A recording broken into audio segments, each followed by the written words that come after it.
Down on one knee, his black masked face raised to the hologram, fearsome Vader was wearing the bodysuit and armor, helmet, boots, and cloak that both camouflaged the evidence of his transformation and sustained his life. Without revealing his distress at being unable to maintain the kneeling posture, Vader said, "What are your orders, Master?"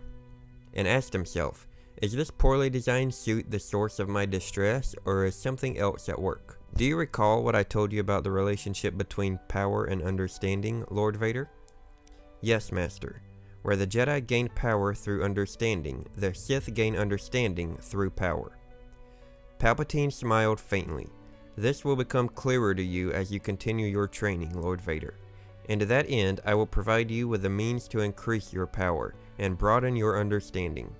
In due time, power will fill the vacuum created by the decisions you made, the acts you carried out, married to the order of the Sith, and you will need no other companion than the dark side of the Force. Ever since Anakin Skywalker was entombed inside of the heavy, uncomfortable black armor given to him by his master, he lived a life of agony. He suffered through the torment not just from losing his wife Padme and to his knowledge their unborn child, but physical torment as well. Though Vader would adjust to his suit in time and be able to move and fight more properly, it was quite an effort in the early days of his new life. Long accustomed to building and rebuilding droids, supercharging the engines of land speeders and starfighters, upgrading the mechanisms that controlled the first of his artificial limbs, he was dismayed by the incompetence of the medical droids responsible for his resurrection in Sidious's lofty laboratory on Coruscant. Sidious, in fact, didn't mind that Vader's suit was as uncomfortable as possible. He even had the suit be made extra vulnerable to Sith lightning so that should Vader ever attempt to rise up against him, Sidious would be able to put Vader down with relative ease. So with Vader's past as Anakin Skywalker, a young man who is very mechanically minded, clever, and bright, why did Vader never upgrade his suit or build a new one that would be far less painful and tormenting? Why did Vader choose to live a life of constant physical agony? You could say that one reason for this could be the risk involved. Vader's suit obviously kept him alive, so having to be completely removed from it and put into another could run the risk of him passing away before the process was complete. However, I would say that one of, if not the biggest reason Vader remained in this specific suit would be that the constant pain caused by it fueled the dark side that dwelled in Vader. Perhaps if Vader was more comfortable, Anakin Skywalker would have had a better chance of resurfacing long before he did in front of his son Luke just before his death. We have a past video talking about a brief moment in time where Vader was able to call upon the dark side of the Force and actually began healing himself. However, the joy of feeling somewhat normal again, being able to briefly breathe as others do, the elation of not being bound to his prison caused him a spark of happiness, and that spark was enough that the power of the dark side began to fade, and Vader was no longer able to sustain that brief period of healing he had managed, leaving him once again reliant on his suit and the apparatus that kept him alive. Millennia before Vader, Darth Bane would also be forced to wear a different kind of armor, his being made up of creatures known as orbalists, beetle-like creatures that constantly fed on him and spread over nearly his entire body. However, even though the orbalists were very painful, they granted Bane great power and adrenaline, and their shells were so hard and tough that they were impervious to a lightsaber blade. Long before Vader, Bane would also be fueled by the pain his armor caused. Though Bane would eventually be freed of his armor, though he nearly died in the process, Vader would remain trapped forever until the day he was no more. The tall boots that were a poor fit for his artificial feet, the sleeves that didn't properly hug his prosthetics as they should, the dark hemispheres that covered his eyes, filtering out light that might have caused even more damage to his corneas and retinas, the rasp of his breathing that interfered with his ability to rest, let alone sleep. Sound waves now had to be transmitted through implants in his inner ear due to his eardrums melting in the Mustafar heat. Vader hated nearly everything about it, and he, and yes his master Sidious, knew that hate, that rage, made him powerful. Sidious didn't care if his apprentice was comfortable. He wanted him angry, upset, enraged. Sidious wanted Vader powerful, but as we already mentioned, not so powerful that he would be able to overthrow Sidious himself. Though Sidious would allow Vader to make upgrades to his suit at times, he was never too worried about helping create one to completely replace the original that saved Vader's life after Mustafar. Without sounding too repetitive, I believe that seems to be the primary reason as to why Vader never fully upgraded his suit. The pain made him angry, and for a Sith, anger is power. And as we know, Vader was very, very powerful. Exactly who knew that the Dark Lord of the Sith, Darth Vader, was actually the fallen Jedi Knight Anakin Skywalker? This is something that Vader didn't allow most people to know, and would even kill someone if they somehow found out this critical piece of information, or even if they saw his face when his helmet was removed. The list of those who knew his secret may vary depending whether we're talking about legends or canon, but we have managed to compile a list of those who knew Vader's biggest secret. Starting with two of the most obvious individuals, that being Obi-Wan Kenobi and Palpatine. Palpatine, of course, being the one responsible for turning Anakin to the dark side, as well as bestowing upon him the title of Darth Vader in the first place. Obi-Wan would of course hear this name when he saw the holo recording of Anakin pledging his allegiance to Sidious and being given the name in that moment. In canon, Obi-Wan would find out that Anakin was alive after their battle on Mustafar 10 years later, thanks to the Inquisitor Reva, who informs him of this information as she is hunting him. In Legends, Obi-Wan finds out only a few months into his exile on Tatooine, as he sits in a cantina and hears the name of Vader through the HoloNet as a being murdering Wookiees on Kashyyyk. Later, in communing with his late master Qui-Gon Jinn, Qui-Gon confirms to Obi-Wan that Vader and Anakin are indeed one and the same.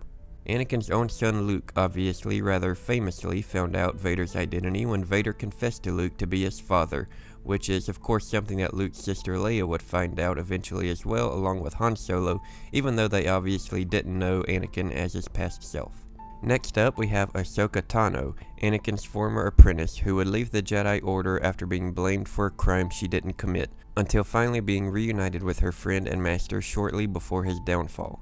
Her next time seeing Anakin in person after Order 66 and the Jedi Purge, he would be in the black-clad armor of Darth Vader as they were engaged in a duel on the planet Malachor, though before this moment she would also suspect, as well as sense, that Vader could very well be her former master, still somehow alive after all this time. During their battle, she would damage Vader's mask and see the yellow Sith eyes of Anakin. Yoda would of course know this information as well, as he saw the same holo recording that Obi-Wan did, so while he did know that Anakin was given the title Darth Vader, how and when he found out he survived Mustafar is another question. Bail Organa was also present during the events of Anakin's turn, as well as becoming the adopted father of Anakin and Padme's daughter, so he would have known this information. However, in canon, it seems the only way that Bail would know that Anakin survived Mustafar and became the cybernetic Vader would be if Obi-Wan himself told him after he learned the information from Reva. And that will bring us to Reva, who, as we saw, put this information together as she was a youngling at the Jedi Temple on Coruscant, whom the newly appointed Vader would try to kill during the Jedi Purge. She would of course survive and become an Inquisitor in an attempt to get close to Vader and kill him to take her revenge. Moving on, we'll now discuss Grand Moff Tarkin, who used his brilliant mind to deduce that Darth Vader was none other than Anakin Skywalker, who he was familiar with and even recognized the lightsaber technique as well as the strategy of Vader being similar to that of the Jedi Knight. He, however, never voiced his suspicions and kept them to himself. Darth Maul spoke to Ahsoka about Sidious's plan to turn and use Anakin, which Ahsoka didn't believe and would then challenge Maul. Years later, upon seeing the intimidating form of Vader, Maul very well may have known that this man who served the Emperor was the former Jedi he knew was being groomed for the part all those years ago. As we mentioned in a previous video, Jedi archivist Jocasta Nu discovered that Anakin and Vader were the same as well. She found out this bit of information when a medical droid performed a scan on the Sith, and Vader would eventually kill her as well as a group of clone troopers that she divulged the information to. On one of the occasions where Baylan Skoll and Ahsoka were conversing, Baylan makes it clear that he knew about the fall of Anakin and the destruction and death that followed. It's possible that he could have been aware that he survived Mustafar and continued to serve the Empire in the years after. While there may be a couple of others or so here and there who knew Vader's secret, we're going to end our list with none other than Grand Admiral Thrawn. Having encountered Anakin during the Clone Wars, similar to Tarkin, Thrawn was able to deduce that the Sith was the former Jedi Knight. recognizing Vader's tactical style, reactions to certain situations, and even recognizing Vader's speech pattern as being similar to that of Anakin's. He too, however, wisely keeps quiet about his knowledge of the truth. And there you have it, some of the names who knew that Anakin Skywalker would become one of the most terrifying beings in the galaxy, one who would take countless lives and cause terror and destruction in his path. Sometime after Order 66 and the Jedi Purge, Darth Vader is interrogating a young Jedi survivor, Dama Montalvo, on Coruscant, questioning him on the whereabouts of Vader's former master, Obi-Wan Kenobi. Montalvo defiantly tells the Sith that even if he knew where the Jedi Master was, he wouldn't tell Vader. Vader reacts in anger and snaps the young man's neck. It's then that Emperor Palpatine enters and stands in his new apprentice's presence. "Dead, the boy can tell you nothing," he says, if indeed he had anything worth saying. Palpatine tells Vader not to obsess over the Jedi, that the few who remain are scattered throughout the galaxy, and that the likes of great Jedi such as Mace Windu and even Master Yoda had not been able to defeat him. "This is not about the Jedi. This is about your former master, Obi-Wan Kenobi. You want revenge upon him for the pain he has caused you. That is natural. He left you for dead. Had I not foreseen it, you would have died. Do not concern yourself with him or any other Jedi. They are nothing." The Emperor leaves Vader alone, but only for a time, for shortly thereafter, a clone trooper comes to Vader with news. "Lord Vader, our spies report that Jedi are gathering on Kessel tomorrow.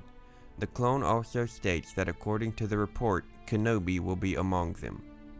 Later, a group of Jedi are in the spice mines of Kessel to discuss the events and a possible course of action to save the Republic and the galaxy. "Kill the Sith," one of them speaks up. "Kill the Sith and the Empire falls." "Can it be done? I don't know," another says. "Should it be tried? Yes." Master Boltar Swan speaks up, arguing that they are speaking of revenge, and that isn't the path of a Jedi. Soon thereafter, another Jedi, Master Shadei, begins to speak, the Jedi who gathered the group together in the first place. "I expected that we Jedi would do as we always do. We would gather and examine the idea, think about it, perhaps meditate on it and talk it through, and nothing would be done. Or if done, then done too late. Which is why I made my final invitation." Just then, the large, dark, terrifying form of Vader marches towards the group, extending his red blade. "I have heard through my contacts how Vader seeks the whereabouts of Master Obi-Wan Kenobi," Master Shadei goes on. "I leaked word that Master Kenobi would be here. The Jedi Knights begin to extend their own blue and green blades to meet Vader. I do not know the reason for Vader's hatred of Master Kenobi. I only know it draws him here, alone. When he is dead, the Emperor will be crippled in no fear, and the galaxy will know the Jedi live." Vader makes his intimidating presence known, demanding to know where Kenobi is, telling the Jedi that whoever gives him up first will be spared, while the rest will die. However, one of the Jedi attacks Vader but loses her own life instead, as Vader pierces her through the chest with its fiery blade. The others attack as Vader begins to fend them off. Master Shadei, who possesses a cortosis blade, is able to shut down Vader's lightsaber for a time using it, but the Sith uses the Force to lift her into the air and pull her towards him, wrapping his hand around her neck and ending her life, taking the cortosis blade for himself and using it against the remainder of the group.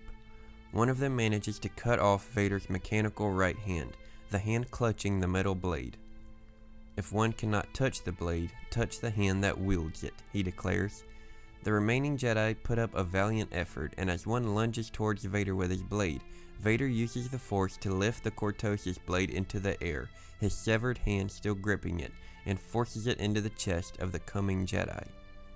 He pulls one of their lightsabers to him as his fury begins to grow. The Jedi, becoming desperate, attempts to bring down parts of the mine down on the Sith.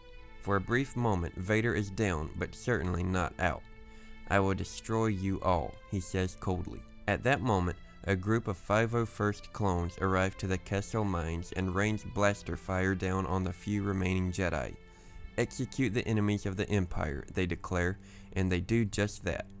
Moments later, the group of Jedi are no more, and the list of Order 66 survivors continues to shrink. "What brings you here, Commander?" a battle-damaged Vader inquires. "Orders, my lord. The Emperor requests your presence." Back on Coruscant, Vader has been repaired and stands inside of the office of his master, the Emperor. Vader apologizes for disobeying Sidious, but Sidious informs his apprentice that he has made Vader's disobedience useful. A story now spreads that you tracked down a nest of Jedi traitors, Sidious smiles, 50 in all, and killed them, every last one, by yourself.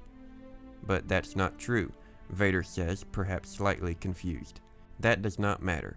The lie will create a legend, and the legend will drive any surviving Jedi deeper underground, and teach any other potential enemy fear. You still have much to learn, my apprentice. Hate is a great ally, but you have allowed your own hate to be used against you. This fixation on Kenobi, that is part of you that is still Skywalker. You must purge it from yourself. Anakin Skywalker is dead. Only Darth Vader lives. It will be as you command, my master. On Cloud City, an Imperial officer alerts Darth Vader that Han Solo, Leia, and a Wookiee have arrived, along with a droid. However, the droid wandered upon Gamma Squad's position and was blasted in the process. Vader tells the officer to bring the droid to him as his memory could contain valuable information. Moments later, Vader is presented the parts of the destroyed C-3PO, and he holds his severed head in his black-clad android hands. As he stares into the droid's dark, blank eyes, Vader flashes back to decades earlier when he was a boy digging around a junkyard on Tatooine with his young friend Kitster. Anakin stumbles across the very beat-up head of a protocol droid, consisting primarily of wiring with only a few pieces of metal covering them. Anakin is elated when he discovers the rest of the droid's structural framework among the trash, realizing that he could possibly be able to piece it back together and build his very own droid. Anakin then begins smuggling the parts back home, under the nose of Watto, who had just finished berating the boy and ordering him to get back to work. Back in the present, after Vader collects his thoughts, he instead orders that the droid be destroyed, citing it to be useless, and informs the bounty hunter Boba Fett that he wishes to discuss their upcoming meeting with Lando Calrissian. The story then skips ahead to after Han, Leia, and Chewie have been captured. Vader is informed by an officer that the Wookiee broke into the junk room and discovered 3PO's parts, only for the Empire to take them back and bring them to Vader once again. If the Rebellion is interested in preserving this unit, the officer says, there may be more to this droid than meets the eye. Vader's thoughts once again travel back to when he was a 9-year-old boy on the desert planet. 3PO is now at Anakin and his mother's home. I had to do it, Mom, Anakin says. The moment I saw all the main parts were there, I just knew I had to put him back together. Also, looking at him all torn up and busted, it just made me so sad. Vader remembers his mother and the heartfelt conversation he had with her concerning the newly found droid. Finally, she agrees to let Anakin keep him, much to his elation. Clear to me now that you are meant to help this droid. You're his second chance. Just remember, the droid is your responsibility, and unless you're prepared to care for something, you don't deserve to have it. Vader has found himself once again holding the droid's head in his hands and even lifts it up to his face until its golden metal forehead gently touches Vader's own black mask. The officer looks on. Shall I instruct the technicians to search its memory? Or would you rather have the Ugnaughts smelt the thing? Vader hesitates. The droid's parts carry the stench of Captain Solo's co-pilot. Deliver this box to the Wookiee's cell. The officer begins to question Vader, rather inquisitively, but the Sith Lord shuts him down. I am giving the Wookiee what he deserves. Captain Solo has an appointment in the interrogation chamber. Make sure he gets there. This story comes from the Legends comic series titled Star Wars Tales, which is a series of short stories told in comic form. And I really love this story, as I love how I get to see Vader flashing back to his childhood and remembering his life as Anakin and discovering and building 3PO. Also how Vader first ordered for C-3PO to be destroyed, but once he remembers his conversation with his mother, where he tells her that seeing him torn and busted made him sad, it's only then that Vader allows 3PO to be returned to Chewbacca, under the guise of giving the Wookiee what he deserved, but perhaps secretly wanting the droid to be rebuilt, as there was always a piece of Anakin left in him, and seeing 3PO in that shape still made that piece of Anakin a bit sad, just like all those years ago. And I love instances like this where we get to see the remnants of Anakin surface. Even after all the dark and terrible things that Vader had done, there is just a bit of Anakin still always there buried deep. Luke Skywalker has escaped, his friends with him, with the exception of course of Han Solo, who has been frozen in carbonite and is in the possession of Boba Fett on board his ship. Emperor Palpatine has requested that Darth Vader make contact with him. However, Vader is currently unavailable. Vader, now aboard his shuttle, only in the presence of a droid, Z-67, and Death Troopers who are accompanying him to his destination. Skywalker, Vader says, I will find him again when the time is right. For now, we will track down everyone who hid the boy from me, everyone who made him weak, and destroy them. Vader's shuttle flies towards the planet where the boy was first seen, Tatooine. Vader, along with his droid and troopers, touch down on the sand-covered planet, where the droid searches a terminal for local records which leads them to the Lars family home. Vader can't help but have flashbacks of his life as Anakin, his past life on Tatooine, his mother, meeting the Lars family, his time there with Padme. At some point, Owen and Beru adopted a child named Luke Skywalker, Z-67 says as he and Vader search the Lars home. There's little in the official record about the lad. The droid continues on about the animosity between Tatooine moisture farmers and Tusken raiders, and how Shmi Skywalker was killed by Tuskens, only for them to be massacred shortly after. Nothing, of course, that Vader didn't already know. The Lars are dead and can't be punished. However, in his anger, Vader ignites his lightsaber and unleashes on a group of nearby individuals who tried to attack Vader himself.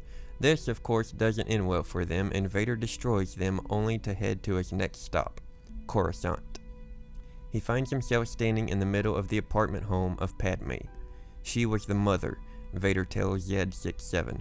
Only her most trusted allies could have known she was pregnant and stolen the boy before she died. Did they bring her here? Did they leave a trace? The droid says that the security recordings from that time are missing. He does manage to find a scout transmitter which leads them to the planet Vindaxa. It's there that he encounters a woman with a striking similarity to his late wife. He eventually learns that she was one of the Queen's shadow, a handmaiden of Padme. Sabe, the Queen's double. Sabe wants to learn the truth behind Padme's death. She wants revenge. She seemingly agrees to work with Vader to learn all that she can. You fear me, Vader tells her. Good. Let that fear guide you. I will always triumph. If you serve me, so will you. Sabe tells Vader that after Padme's funeral, they broke into the quarters to take the chamber's security recordings, searching for clues, searching for a hint of who really killed her. After the rise of the Empire, the recordings were hidden on Naboo, and that's where they go next. Everywhere they go, Vader thinks back on his memories with Padme. They meet up with friends of Sabe, who at first try to attack Vader, but is stopped by Sabe. Vader nearly unleashes on the group. However, he holds in his rage after learning they are the ones the security recordings were given to. The group eventually gains the recordings they have been searching for. However, once the recordings begin playing, Vader sees images of Sabe and her friends, calling themselves Amidalans, seeking vengeance for their fallen queen. The last time I saw Padme, Sabe says, she was heading to Mustafar to find Skywalker. Years later, we learned that Mustafar was your domain. You killed them, didn't you? Vader ignites his crimson blade and a war ensues. However, a terrible monster from the waters of Naboo attacks the group and they are all separated.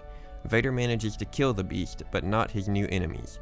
Later, he finds himself at the tomb of his wife. However, Sabe and now the rest of the Queen's handmaidens have found Vader there also. If you wish to live, Vader begins, leave now, or he is unable to finish as the group unleashes their fury on the Sith Lord. They are of course no match for Vader, and Vader uses his powers to push them away from him before he finally enters the tomb.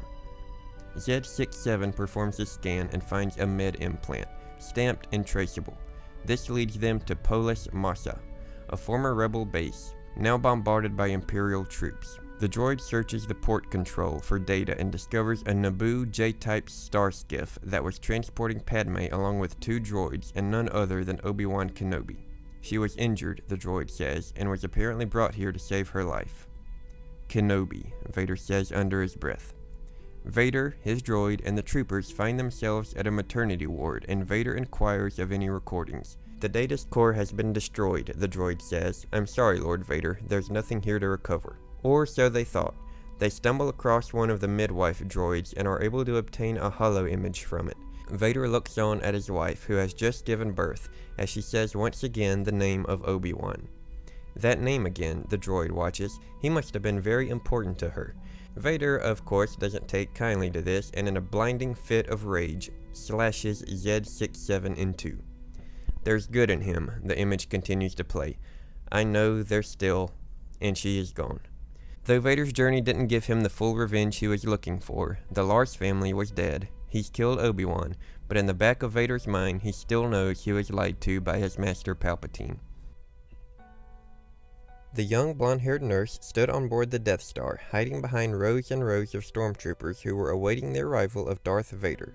She wore her nurse's uniform and was trying to keep a low profile amidst the intimidating group of individuals.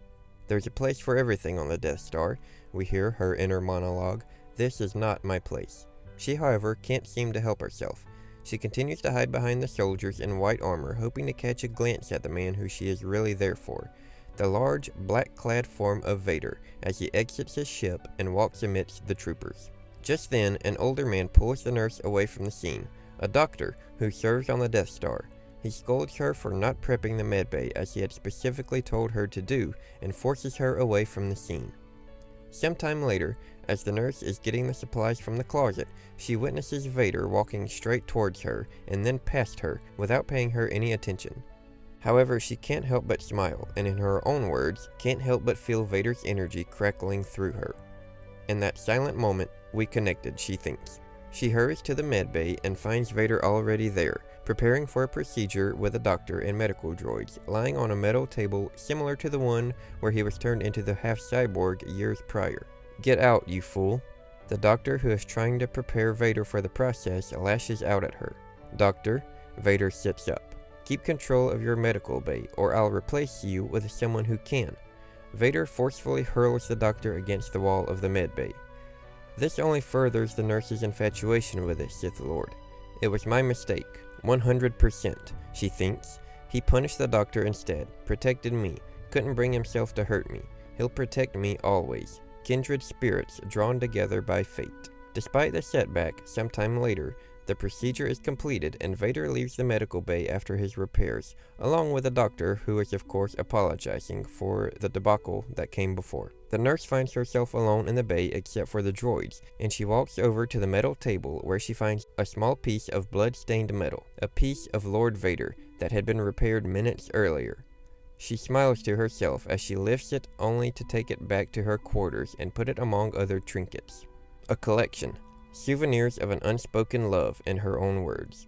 Among these includes old pieces of Vader's cybernetics which had been repaired in the past, and even a vial or two of his own blood, tucked away in a small box for safekeeping, away from the doctor or anyone else.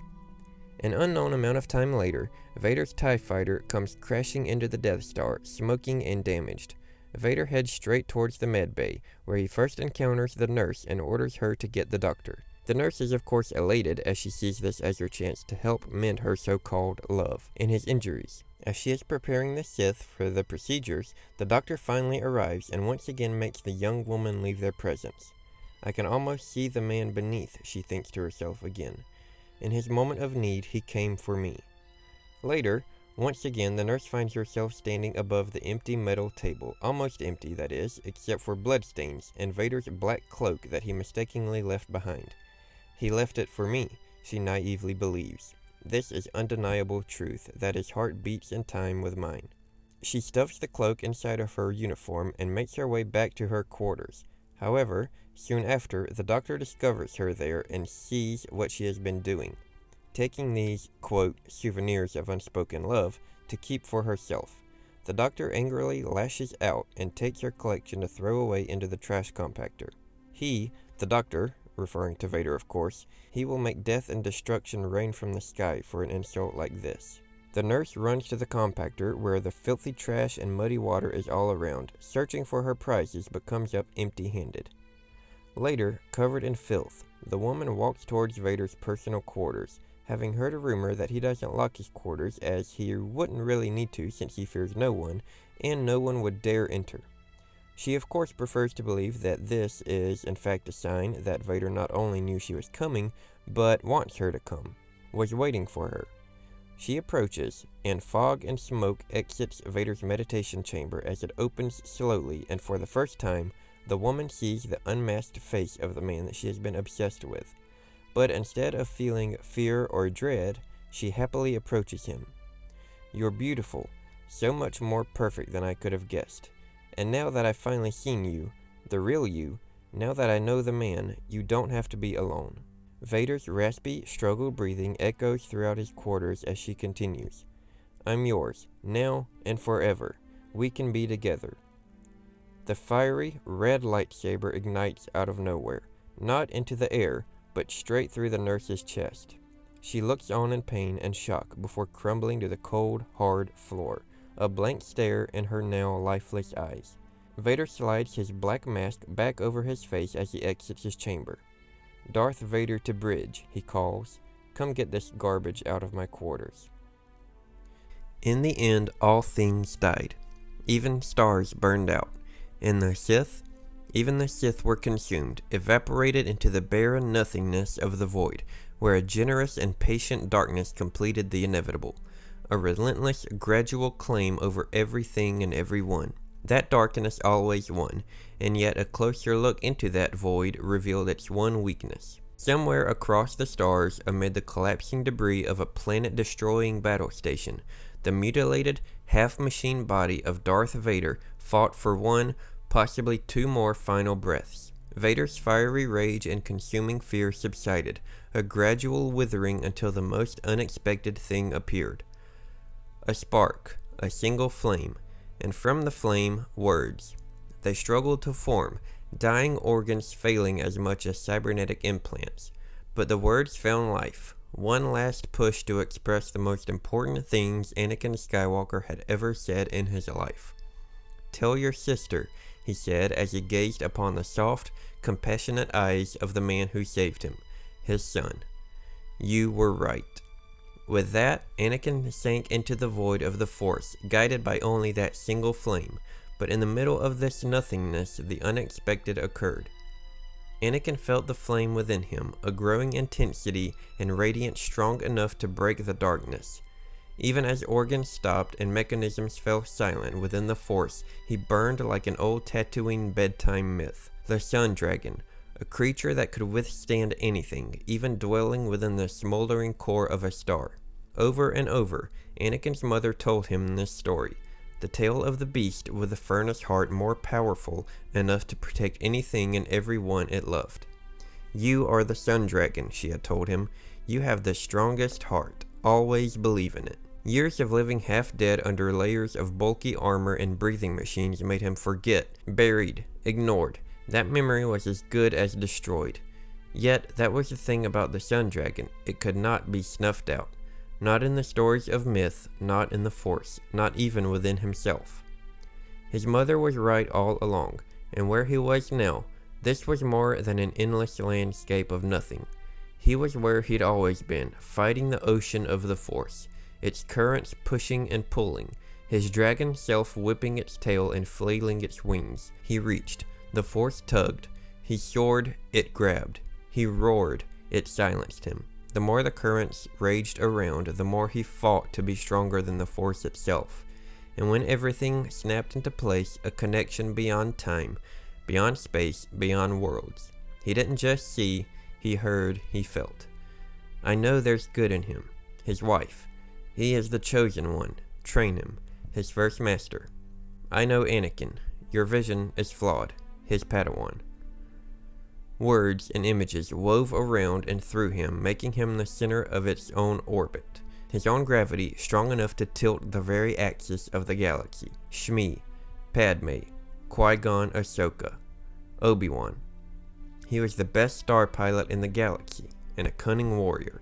Anakin took in the voice, an aged gravel that felt like the Obi-Wan Kenobi he'd known for years, and yet also different. Older, weary, and somehow content, a stark contrast to the person who'd left him to burn on Mustafar, or the stoic wizard who'd confronted him on the Death Star. The voice carried an unexpected steadiness beneath the pain, and he was a good friend. A friend. When was the last time Anakin had heard anyone call him that? In the Force, the thought brought calm, flames from his furnace heart collapsing into a steady rhythm, and in response, the strangest thing happened. Anakin had spent decades fighting to control the Force itself, an aggressive tension that often lashed back in struggle. Here, this single drop of calm offered something different, a surprising tranquility that allowed him to drift.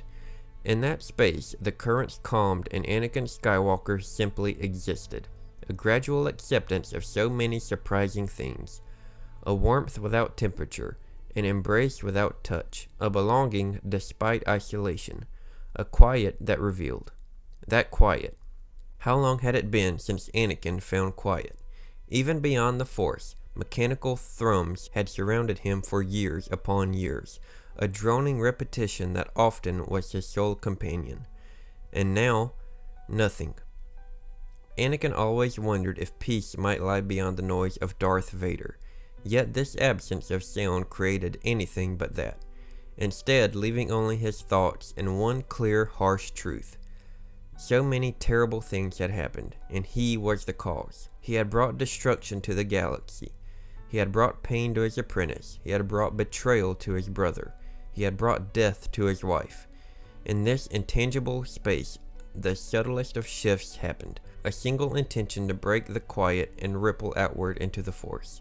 No, he would not stand for this. He would not accept that his story was over, that it ended on a single act of choosing light over dark, because he had so much left to undo.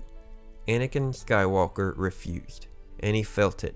The fiery heart of the Sun Dragon that his mother told him could conquer anything if he just cared enough, the heart that would simply find a way. In the ether of the Force, the furnace roared with flames and nothing, not even the Force, could smother it, because Anakin refused to accept that things should conclude this history of destruction, this life of pain. A determination grew, an intensity ready to overcome whatever stood in his way. Anakin would not die. He couldn't. A galaxy of wrongs had been committed by him, and it was up to him, the chosen one, the hero with no fear, the boy with a sun dragon heart. He would make amends and bring justice to the pain he'd unleashed. Anakin. A voice, yet this was different, clearly not a specter of the past. This didn't come with any memories or visions of things gone by. Instead, it was as if the words whispered directly into his ear, as if he wasn't a phantom lost in the oceans of the Force, but whole in body and spirit as he once was, a powerful Jedi Knight, combat ready with a drawn lightsaber and wide stance, staring down dozens of battle droids without a single worry. In fact, this felt just like that, but different, because this came now. Anakin watched as Luke embraced his sister, and as he did, he understood the message that was stated so many times by so many people. Obi-Wan, Yoda, Ahsoka, his mother, Padme. They all urged him in their own ways. It was, in the end, the only thing that Anakin ever needed to do. "They are the best of both of you," Obi-Wan said. As if they stood side by side, Anakin instinctively turned to Obi-Wan, a motion that surprised him given that they existed only in the Force. What surprised him more, though, was what he saw in front of him. His friend, familiar wry grin beneath a beard, not quite a fully formed body, but a shimmering, transparent glow of the old man in Jedi robes struck down in the Death Star. Obi-Wan offered a smile, his eyebrow arched as he looked Anakin over. "That's new," he remarked. Anakin looked down, and the fact that he existed in the same shimmering glow as Obi-Wan didn't surprise him. He stood there, his body reformed, the weight of his feet on the solid ground of the sanctuary moon.